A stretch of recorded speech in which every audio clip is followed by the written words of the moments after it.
dalam pertumbuhan rohani kan tidak kenal kata stagnan. Iya, betul. Kalau tidak maju satu langkah itu stagnan, itu berarti mundur. Jadi kenal cuma maju dan mundur saja. Tidak ada kata tepat. Stagnan tidak boleh. Iya. Kalau rohani itu stagnan, itu berarti itu sudah kemunduran.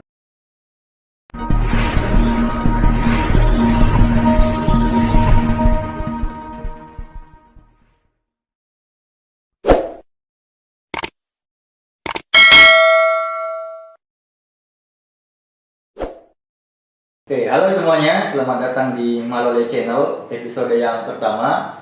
Dan hari ini kami mau menginfokan kalau ke depan kami akan mengupload beberapa video yang berisi obrolan kami dengan orang-orang yang kami anggap luar biasa. Nah, pertama-tama kami mau jelaskan dulu kenapa namanya Malole. Karena dalam bahasa Rote Malole itu baik. Penggembalanya baik. Sehingga lewat channel YouTube ini kami berharap orang-orang yang menonton bisa mendapatkan hal-hal baik dan terdorong untuk melakukan kebaikan. Nah, kurang lebih gitu. Dan di episode yang pertama ini kami langsung mengajak Bapak Gembala, Bapak Pendeta Elisa, seorang gembala dari GPPS Gereja Pentakosta Pusat Surabaya Jemaat Sahabat Allah, sekaligus pimpinan daerah. Iya, kurang lebih begitu. Ya, pimpinan daerah Nusa Tenggara Timur ya Bapak Gembala ya. Iya. Nah, jadi hari ini kita akan ngobrol dengan beliau, seorang gembala yang sudah puluhan tahun melayani di Kota Kupang. Dan sebelum kita lanjut lebih dalam obrolan ini, mungkin Bapak Gembala bisa memperkenalkan diri, keluarga dan sebagainya. Salam, selamat pagi Malole Channel ya. Terima kasih Om Denny bersama Kakak Nona. Terima kasih untuk perjumpaan dan percakapan kita nanti. Ya, perkenalkan nama saya Elisa Lian, pendeta. Sekaligus Tuhan percayakan untuk menggembalakan jemaat yang ada. Nama jemaat Sahabat Allah. Sahabat Allah. Jadi GPPS Jemaat Sahabat Allah itu punya filosofi. Kalau tidak sahabat Allah berarti musuhnya Allah. Itu soalnya. Kalau tidak sahabat Allah berarti iblis. Sahabatnya iblis kan di dalam Yohanes 8:44 kan anak kamu bapakmu adalah iblis. Jadi anak Bapak Allah sebagai Bapa, nah posisi kita harus jelas.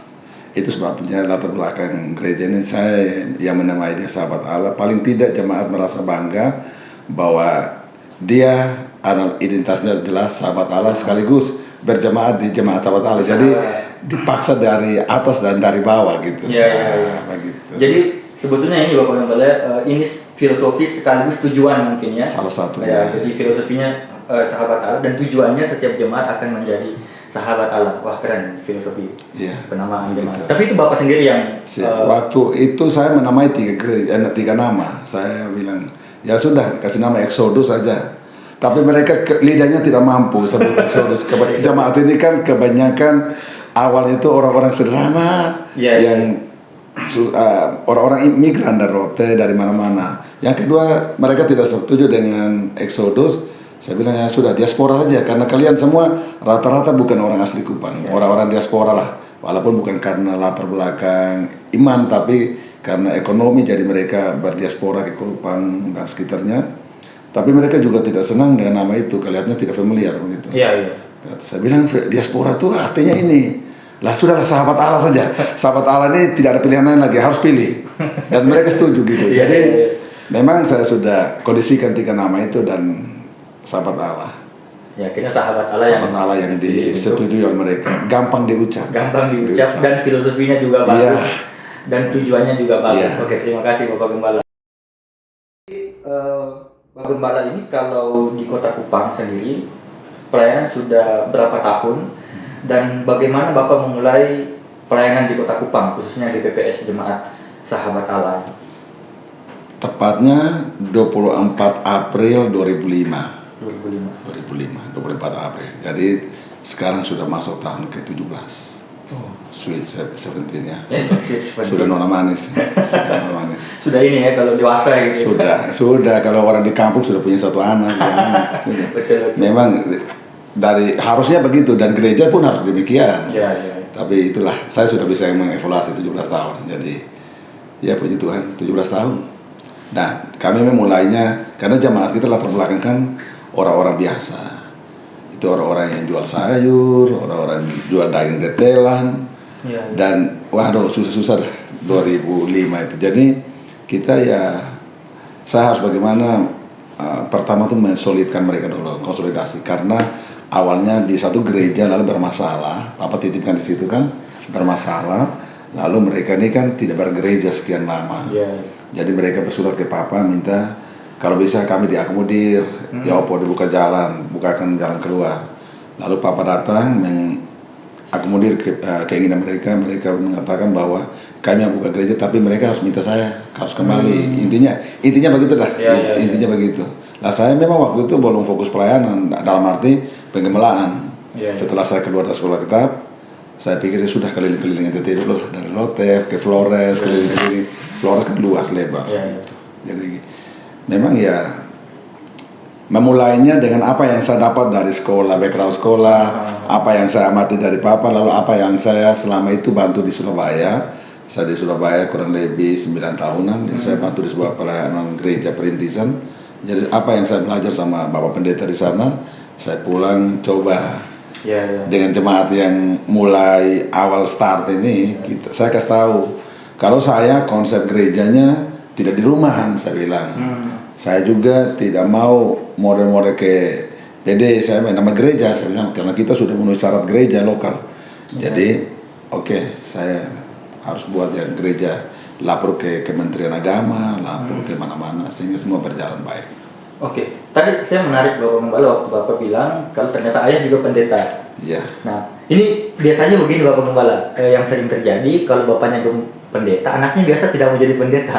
Biasanya di kota-kota lain yang saya jumpai. Kenapa? Ya pasti panggilan juga Bapak Gembala. Iya. Tapi ini sesuatu yang menarik. Karena seperti yang saya bilang tadi, biasanya kalau bapaknya pendeta, anaknya malah tidak mau jadi pendeta. Nah, tapi Bapak kenapa memilih untuk menjadi gembala? Itu susah saya jawab. Karena memang begini, dari awal saya ingin jadi guru. Kalau tidak jadi guru ya sekolah hukum lah. Itu saya bukan mau pendeta. Dan tidak sama sekali, karena saya pikir sudahlah berapa saja. Adik saya yang bungsu itu tertarik sekolah Alkitab, sekolah teologi sebenarnya. Jadi dia, tapi saya tidak. Saya sempat merantau ke sana kemari, dan tapi suatu ketika waktu tahun 2013 bukan 2013, 2003 mau 2004 awal, beliau tetap bilang sama saya, Papa Mama, ini kesempatan loh, GBPS sudah baru bukan sekolah teologi ya, tahun 98. 88 kalau nggak salah. 90, ya kurang lebih 88 GPS punya sekolah teologi ya, kamu harus sekolah teologi ya, itu sekolah teologi ya bagus. Jadi saya, ya kalau saya tidak punya pengalaman sendiri seperti kebanyakan kesaksian orang bahwa Tuhan omong sama dia, saya tidak. Tapi mungkin Tuhan bekerja melalui hati saya, perasaan saya, nurani saya, sehingga untuk kali ini Papa dan Mama punya tawaran, saya tangkap, saya katakan iya. Oke, saya siap. Makanya 1994 saya serahkan diri untuk sekolah teologi. Jadi memang sudah sekian lama sih, sudah pernah omong berapa kali.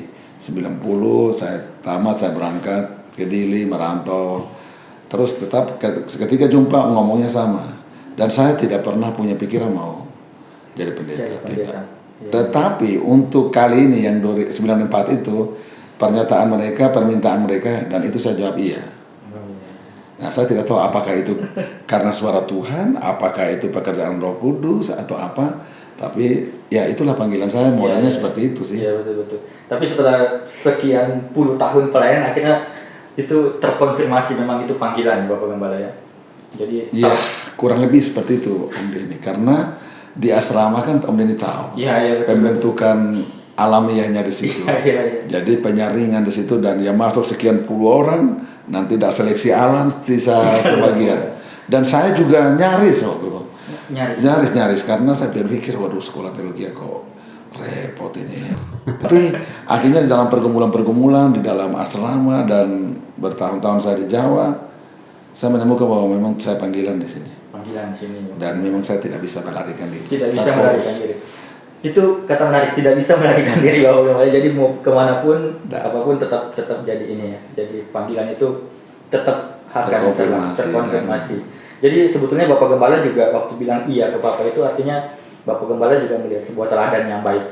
Ya, kalau itu memang betul teladan beliau hamba Tuhan sejati. Ya. Dan itu diwariskan ke Bapak Gembala. Perintis GPPS DTT. Bapak. Jadi Pak saya itu yang orang nomor 1 GPPS. Lalu kemudian baru keluarga-keluarga baru berkembang di seluruh NTT jadi papa saya.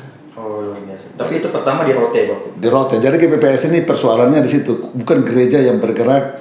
Kalau dari kota ke desa itu cepat, tapi dari desa ke kota jadi sudah inferioritasnya sudah besar. Orang-orang kampung mau buka di kota tuh taruhannya hebat-hebat. Jadi memang GPPS itu adalah sebuah gereja lama yang percepatannya itu lambat. Di situ persoalan karena teknik misinya adalah dari desa ke kota. Dari desa ke kota. Harusnya dari kota ke desa itu lebih cepat. Nah, tapi ini GPPS melawan arus gitu.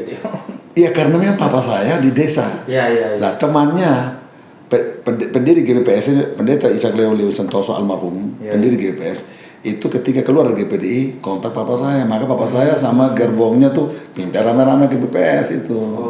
Jadi cerita seperti itu Om Dendi. Oke, siap. Wah, jadi keren.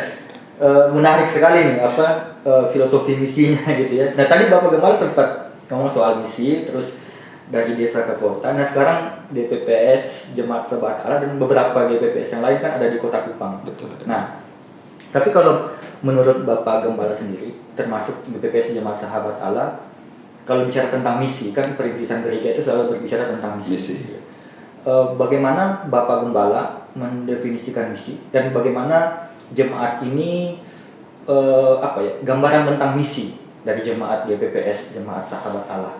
Ya, memang ini kalau saya pribadi memahami misi itu adalah bagaimana kita menghadirkan shalom, damai sejahtera, Yesus kepada orang yang sedang membutuhkan. Bisa juga orang itu belum kenal Yesus atau dia mungkin Kristen tanda petik. Nah itu saya berpikir itu misi. Jadi bukan dalam arti kita harus mengkristenkan orang. Walaupun pada akhirnya bahwa orang itu harus berjumpa sama Yesus. Karena agama sesungguhnya tidak pernah menyelamatkan. Tapi saya berpikir bahwa misi adalah sebuah tanggung jawab setiap orang Kristen yang percaya Tuhan. Dengan sendirinya dia harus menghadirkan Yesus kepada setiap orang. Yesus berkata orang lumpuh, orang lapar, orang-orang yang berkekurangan. Dan bagi saya itu sebuah misi. Nah, karena misi kita tidak boleh mentafsirkan dia hanya dari panggung atau KKR atau apa. Itu betul juga. Tetapi berapa banyak sih yang altar call dan kita follow up suaranya. Tapi saya lebih melihat bahwa bagaimana jadinya kita jemaat ini hadir di mana, tetapi dia bisa menghadirkan Kristus. Itulah Paulus berkata bahwa kamu sudah terbuka yang dibaca orang. Paling tidak orang baca tentang Kristus itu dari kehidupan kita. Kamu menghadirkan parfum Kristus, bau keharuman Kristus. Ya, istilah parfum bau keharuman ya. Jadi itulah yang saya menafsirkan misi. Bagaimana kita punya kehadiran menjadi garam itu meminimalisir ya sebuah kebusukan, sesuatu yang tanda kejelekan jahat di setiap suatu tempat.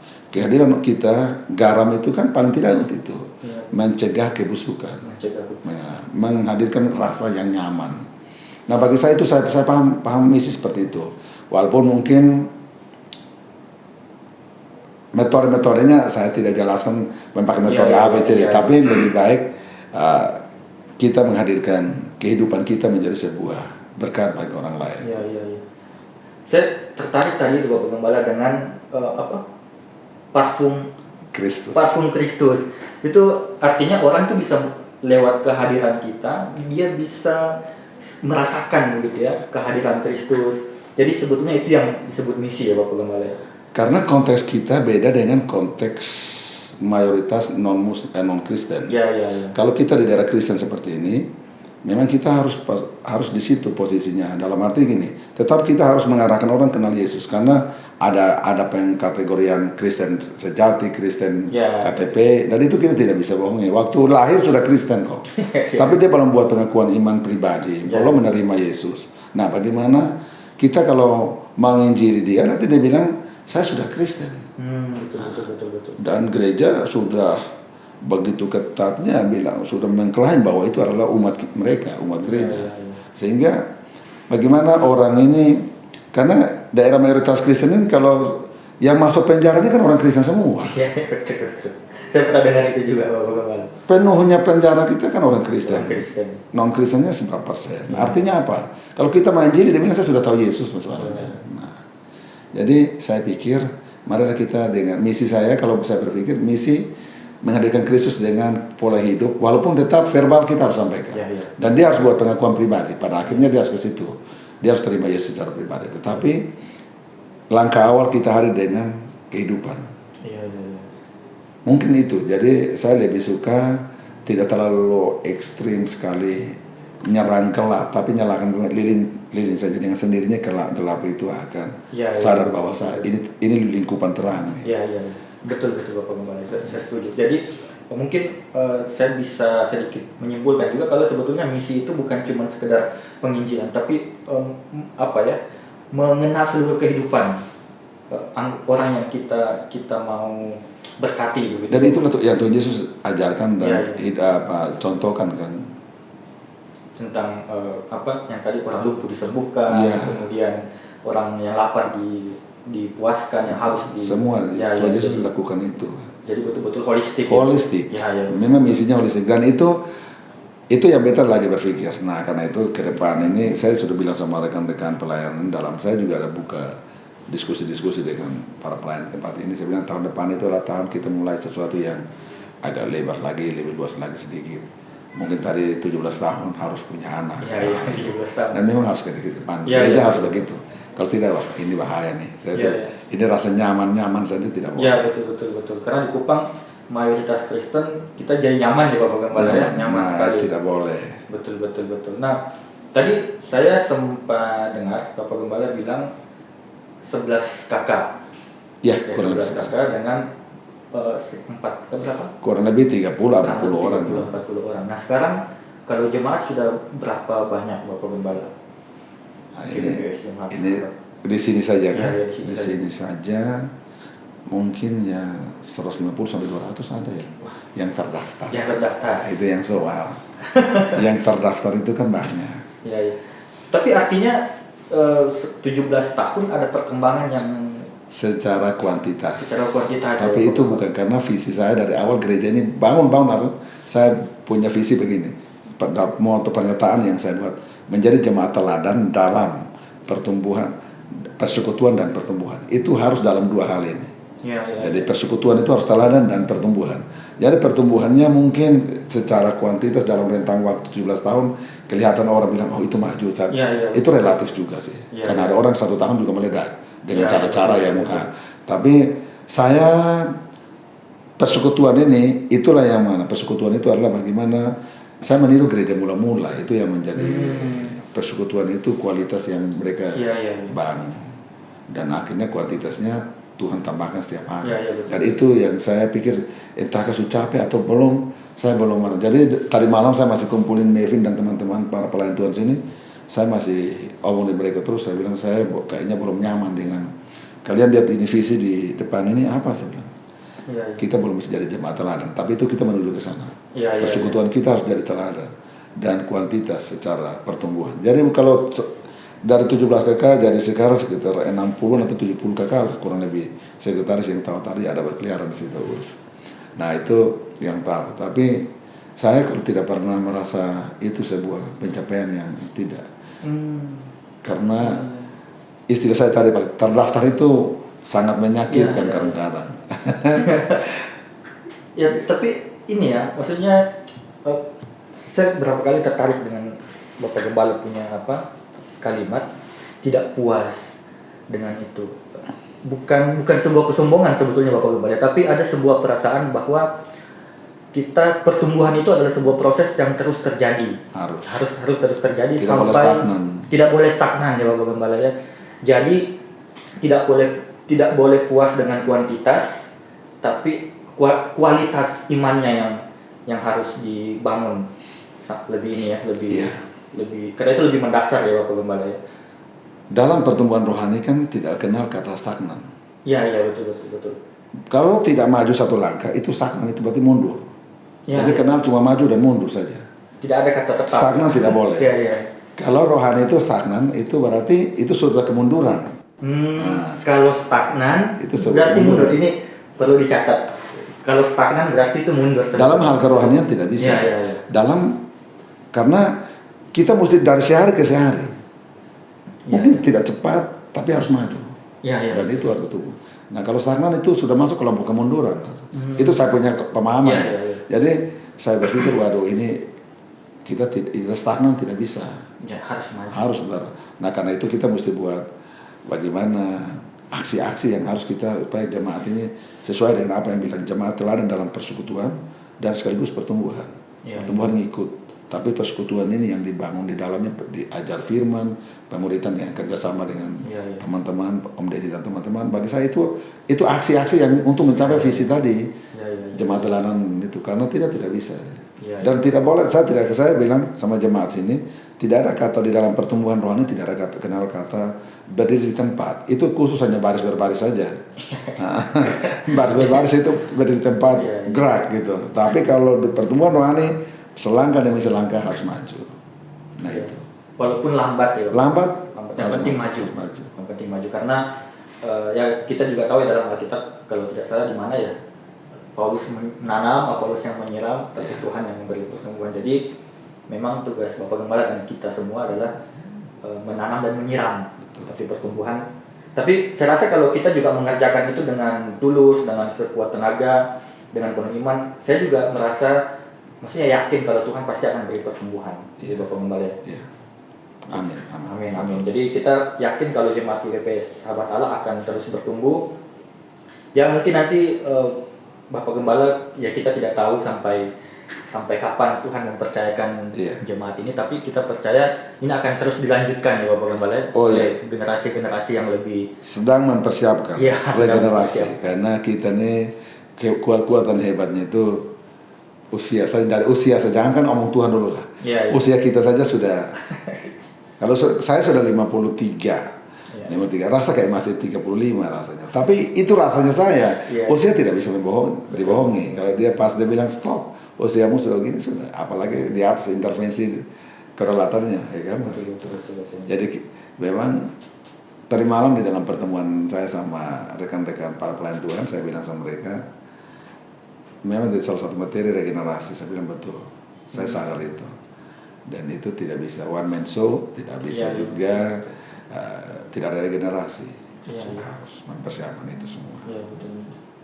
Jadi jangan sampai apa yang sudah kita tanam malah akhirnya layu. Dan ini yang terjadi hari ini kan kebetulan saya sekarang di majelis daerah saya lihat bagaimana organisasi kesulitannya kepemimpinan di organisasi itu salah satu kekurangan adalah regenerasi. Estafet kepemimpinan itu persoalan. Dan itu yang saya dapatkan, jadi tantangan bagi saya pribadi sih. Kalau regenerasi berarti itu berkaitan juga dengan pemuridan ya Bapak? Itu harusnya, dan itu kami sedang program nasional sinode kita tahun ini sampai 4 tahun ke depan pemuridan, komsel dan PI. Itu kan moto kita GBPS itu misioner, transformis dan mandiri. GBPS Gereja Misioner, Transformis dan Mandiri. Jadi kita menerjemahkan 3 tagline ini diterjemahkan dalam beberapa aksi dan salah satunya adalah pemuridan. Mulai tahun depan itu semua gereja lokal bergerak di situ. Bergerak di pemuridan, sel dan PI. Betul. PI pribadi, PI. Nah, tadi waktu bicara soal regenerasi, saya tuh kalau tidak salah tahun 2000 prediksi orang-orang 2045 katanya Indonesia itu akan menjadi sebuah negara dengan generasi emas katanya. Karena pada waktu itu Indonesia akan dipenuhi dengan banyak pemuda 2045 kalau saya tidak salah. Jadi sekarang 2022 berarti 20 tahun lagi ya. Nah, satu generasi itu? Ya, satu generasi, betul Bapak Gembala. Nah, kalau kita lihat saja sekarang Bapak Gembala di Kupang, bahkan mungkin di kampung-kampung saya kurang tahu, banyak sekali anak muda yang tinggalkan iman. saya pernah mendengar, saya tidak tahu ini apakah betul, katanya ada satu kampung yang awalnya Kristen kemudian meninggalkan imannya. Kemudian di Kota Kupang juga sebetulnya saya banyak mendengar kisah-kisah itu. Jadi orang yang pertama beragama Kristen tapi akhirnya meninggalkan iman.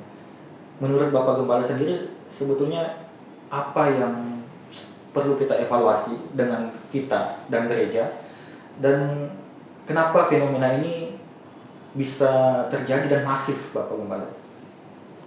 Ini agak jadi soal juga. Memang pergumulan, kalau tadi yang Om Denny bilang itu di daerah-daerah sana ya, betul itu. Nah itu era lucunya gini, itu daerah Kristen yang sekarang gembor-gembornya Kristen menginjili daerah itu lagi, karena sudah dicaplok, sudah diambil oleh, karena mereka sudah, wow, imamnya saja harus sendiri punya semuanya. Nah pertanyaannya adalah di mana gereja? Gereja ada, tapi gereja mungkin merasa nyaman dengan program yang ada dan tidak peduli sama anak muda. Itu mungkin itu pertama ya. Atau juga kita lihat juga perkembangan zaman di daerah barat, biasanya kekristenan juga mengalami kemerosotan karena kenikmatan hidup dan sekularisme. Tapi apakah daerah timur juga kenikmatan hidup? Kan tidak juga. Iya betul. Nah persoalannya adalah kenapa ya anak muda? Ya ini saya melihat bahwa mungkin gereja aja, tetap gereja punya tanggung jawab besar. Itu sebabnya di sini kakak, kan Om Denny tahu bahwa saya bilang sama kamu, sedikit pun harus kalian solid ya.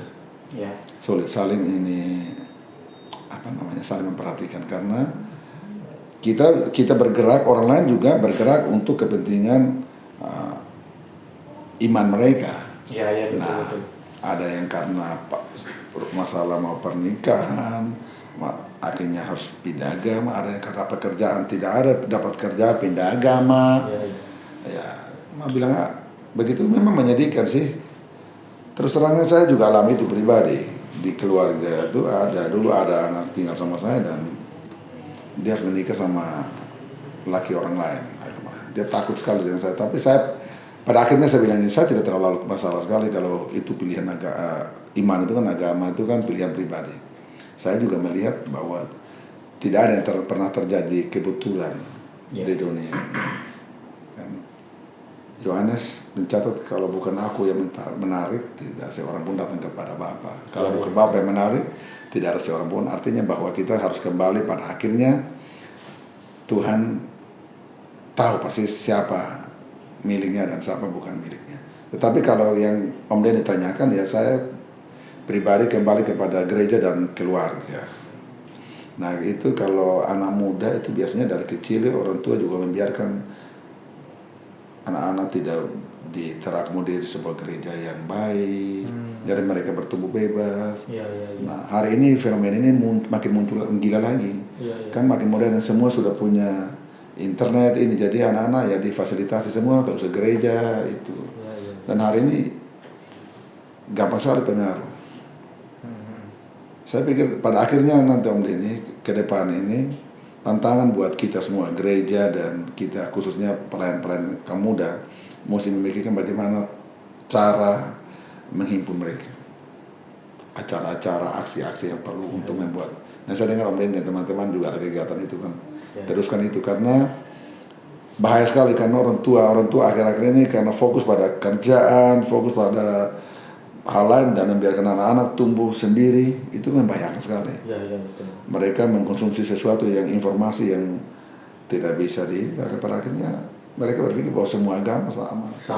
Nah, apalagi Indonesia negara toleran, negara Bhinneka Tunggal Ika. Jadi saya selalu bilang bahwa memang agama itu Indonesia semua sama. Ada yang besar kecil, ada yang lebih tua, ada yang muda, tapi ingat bahwa semua agama Indonesia sama. Hanya ke surga itu Yesus saja. Jadi agama sama di Indonesia secara hukum, tetapi kalau untuk ke surga Tuhan Yesus saja. Nah ini perlu diajarkan dari kecil. Kelihatannya, nah ini juga salah satu faktor. Jadi saya melihat bahwa penekanan Yesus yang tidak jelas ini juga orang berpikir bahwa semua agama sama saja. Penekanan Yesus yang nggak jelas ya. Nah, kalau saya tetap kembali kepada misi tadi, misi kita menghadirkan Yesus, tapi pada akhirnya orang itu harus jumpa Yesus. Nah karena tidak, nanti kita hidup di Indonesia ini toleransi, jangan begitu ekstrim, jangan Ya, iya. kayak pemilik surga. Iya, iya. Oke, oke. Tapi ingat, kalau soal iman, kita secara berbangsa negara kita pluralisme, pluralisme saya setuju. Tetapi kalau untuk keselamatan eksklusif, tidak ada kompromi. Iya. Kalau selain Tuhan Yesus tidak ada cerita, Iya, iya. tolak sudah. Nah itu dia. Jadi kalau silakan Om Denny buat observasi dengan teman-teman, kenapa orang berpindah agama. Iya. Herlianto tulis buku di daerah barat kan banyak gereja ditutup, ada Iya, jadi iya. masjid, ada jadi bioskop. Iya, betul. Nah, itu dia evaluasi di sana. Tapi Indonesia coba daerah mayoritas Kupang, Kristen seperti Kupang. Iya, iya. Jadi dari Pak Pendeta yang Pak Pendeta bilang tadi, saya simpulkan kalau apa ya? Pertama mungkin karena kurang teladan Bapak Gembala ya. Jadi Iya. anak-anak generasi muda kurang teladan, terus tidak siap dengan teknologi yang semakin maju. Betul. Dasar imannya belum kuat, tapi teknologi sudah nyerang habis-habisan. Jadi akhirnya nggak apa ya, tidak punya tameng yang kuat untuk menangki semua itu. Kemudian yang ketiga, Kristus yang tidak jelas. Itu yang tidak jelas. Jadi iya betul, itu juga saya baru nyadar tuh Bapak Gembala. Maksudnya pas tadi Bapak Gembala bilang, saya kayak terkonfirmasi. Iya betul, banyak gereja, mungkin nggak banyak ya, saya takut nih, beberapa gereja bahkan mungkin beberapa pelayan Tuhan itu tidak terlalu menekankan tentang ajaran yang benar, tapi sekedar moral saja, misalnya harus berbuat baik. Nah itu dia, saya setuju sekali. Apalagi Kristus yang pemberi berkat, Ya. itu rawan sekali. Kristus yang dijual hari ini, Kristus pemberi berkat, Kristus penyembuh, Kristus yang samar-samar tidak jelas. Iya betul. Oh, Kristusnya tidak jelas. Oh, apa bedanya Kristus pemberi berkat dengan Gunung Bromo, apa para dukun? Dengan dukun, ya, betul. Jadi Kristus yang tidak jelas ini bagi saya menjadi soal. Iya betul. Tapi kalau bicara ini kan nanti banyak orang pikir kita jadi ekstremisme. Lah, itulah murid yang Kristen yang sejati. Iya. Yesus tidak bisa dikompromi. Itu sebabnya Yesus tanya sama Petrus dan kawan-kawan, menurut kalian itu siapa saya? Bukan kata orang. Nah, kalau kata orang, ada yang bilang begini. Iya. Apalagi hari ini kampanye medsos begitu gencarnya. Yesus yang dijual ini, wow, penyembuhan jalanan apa semua boleh saja. Iya. Tapi Yesus yang dijual seperti itu tuh tidak beda dengan dukun, karena Matius 24 ada 24, nabi palsu itu, Mesias palsu itu, dia melakukan mujizat tanda heran dan semua dia bisa. Iya betul. Kalau kita tarik ke zaman Musa, apa itu Mesir tidak bisa? Ya. Musa buat apa? Mereka juga bisa. Jadi dengan pemahaman iman yang tadi yang kurang ada teladan dalam rumah tangga, kurang jelas diarahkan, dan gereja agak sedikit melemah di dalam permintaan tentang Yesus yang Tuhan Yesus Kristus yang benar, ini akan jadi soal. Anak-anak orang-orang gampang berpindah agama. Iya betul. Ganti iman. Wah, berarti walaupun Kupang ini mayoritas Kristen tapi kompleks, masalahnya betul-betul kompleks. Kalau saya pribadi melihat seperti itu, entahkah mungkin teman-teman berpikir bahwa ini ekstrim, tapi saya bilang tidak. Itu sebabnya saya bilang sama kamu, udah minta maaf saja. Kalau bicara tentang perjodohan apa-apa, saya tidak akan pernah kompromi. Yang sana saya buta, Yesus pun saya bilang, sudah beda agama kok. Begitu. Jadi tidak bisa dikompromi. Jadi tidak bisa dikompromikan. Yesus satu-satunya. Dan tidak ada yang lain. Gitu ya. Ya betul Bapak Gembala. Saya juga akhirnya tersadarkan dengan fenomena seperti itu. Nah mungkin terakhir Bapak Gembala. Terakhir.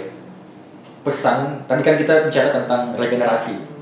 Kemudian bicara tentang pemuridan, bicara tentang masalah yang begitu kompleks di Kota Kupang. Dan seperti yang tadi Bapak Gembala bilang, regenerasi itu menjadi poin yang sangat penting, urgent. Jadi terakhir Bapak Gembala pesan untuk kaum muda, pesan semacam closing statement dari Bapak Gembala untuk teman-teman pemuda, bagaimana menghadapi situasi zaman yang semakin jahat, tapi dengan iman yang benar itu apa yang harus dikerjakan oleh kaum muda? Saya pikir yang pertama buat teman-teman kaum muda yang aktivis dulu, aktivis yang di gereja, pertajam, memperdalam pengetahuan tentang Alkitab kebenaran itu. Yang kedua, banyak merangkul, membuat aksi-aksi pelayanan itu mungkin dimodifikasi bagaimana menjangkau banyak anak muda. Itu penting. Kerjasama dengan gereja, lembaga-lembaga misi, lakukan itu. Ingat bahwa kesempatannya cuma sekali, tidak datang 2 kali. Umur kita, usia kita ini sama kayak es batu. Sama kayak itu.